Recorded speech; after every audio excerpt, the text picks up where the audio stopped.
Hi hello ನಮಸ್ಕಾರ ಸ್ನೇಹಿತರೆ, ನನ್ನ ಕಲಿಕೆ ಯೂಟ್ಯೂಬ್ ಚಾನಲ್ಗೆ ಸ್ವಾಗತ.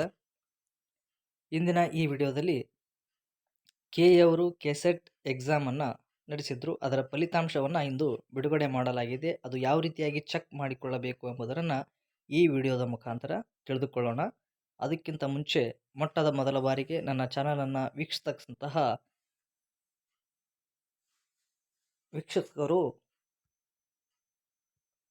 ನನ್ನ ಕಲಿಕೆ ಯೂಟ್ಯೂಬ್ ಚಾನಲನ್ನು ದಯವಿಟ್ಟು ಸಬ್ಸ್ಕ್ರೈಬ್ ಮಾಡಿ, ಶೇರ್ ಮಾಡಿ ಹಾಗೂ ಲೈಕ್ ಮಾಡಿ. ಮೊದಲಿಗೆ ಗೂಗಲ್ನಲ್ಲಿ KEA ಅಂತೇಳಿ ಸರ್ಚ್ ಮಾಡಿದ ನಂತರ ನಿಮಗೆ ಮೊದಲು ಕಾಣ್ತಕ್ಕಂತಹ ಈ ಒಂದು ವೆಬ್ಬನ್ನು ಓಪನ್ ಮಾಡ್ಕೊಳ್ಳಿ. ನಂತರ ಇಲ್ಲಿ 3 ಡಾಟ್ಸ್ ಇದೆ. ಆ 3 ಡಾಟ್ಸ್ ಮೇಲೆ ಕ್ಲಿಕ್ ಮಾಡಿ ಇಲ್ಲಿ ಪ್ರವೇಶ ಅನ್ನೋ ಆಪ್ಷನ್ ಇದೆ.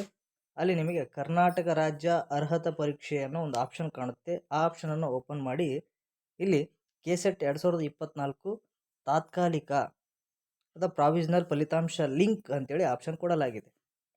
ಇಲ್ಲಿದೆ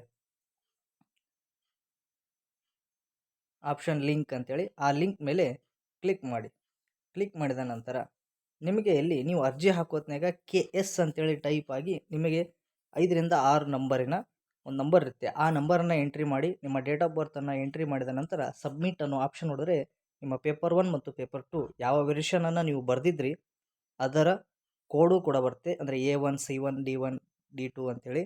ಅದ್ರ ಜೊತೆಗೆ ನೀವು ಎಷ್ಟು ಕ್ವಶನ್ಗಳು ರೈಟ್ ಆಗಿದ್ದಾವೆ ಮತ್ತು ಅದಕ್ಕೆ ಅಂದರೆ ಒಂದು ಪ್ರಶ್ನೆಗೆ 2 ಅಂಕ ದ್ವಿಗುಣಗೊಳಿರ್ತಕ್ಕಂತಹ ಅಂಕಪಟ್ಟಿನೂ ಕೂಡ ಪೇಪರ್ 1 ಪೇಪರ್ 2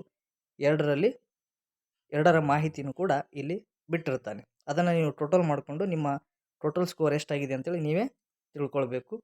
ವಿಡಿಯೋ ನಿಮಗೆ ಇಷ್ಟವಾಗಿದ್ದರೆ ದಯವಿಟ್ಟು ಲೈಕ್, ಶೇರ್, ಅದ್ರ ಜೊತೆಗೆ ಸಬ್ಸ್ಕ್ರೈಬ್ ಮಾಡಿ. ಧನ್ಯವಾದಗಳು.